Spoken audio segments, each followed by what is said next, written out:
Hey friends, Ryan Dohrn here, your global sales coach. Hope you're having a great week out there in sales land. If not, drop me a note, drop me a question over here, ryan@ryandohrn.com. Love to share some thoughts and advice from all of you. All right, next question comes from Julie in Texas. She said, Ryan, love the podcast, been listening to it, and I'm just not exactly following you on your understanding of what a win would mean to a customer and how to use that in the sales process. All right, Julie from Texas. Love all my folks from Texas. Julie from Texas, this is what it means to me. Not that long ago, a sales rep was selling me, and they used this phrase, which I really loved, and that's why I mentioned it on the podcast. They said, Ryan, would it be a win for you if our software could do these 3 things for your company? I said, yes, absolutely, that would be a win. And I heard that, and I thought to myself, I like that. I'm going to use that in my sales life.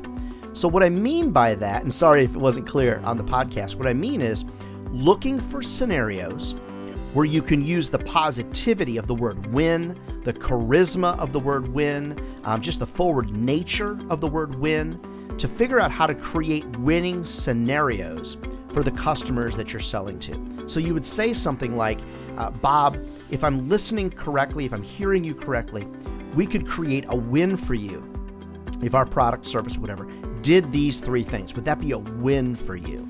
And for me, I love that. I love the way it's phrased. I love the way that it sounds. And that's why I'm using it a lot more in my sales life. So Julie from Texas, thanks for sending in your question to ryan@ryandohrn.com. Hey friends, head over to ryandohrn.com for more information. Check out the blog, podcast, and so much more. Love to speak at your sales conference. Have me out. I'm double vaccinated, ready to get back out on the road.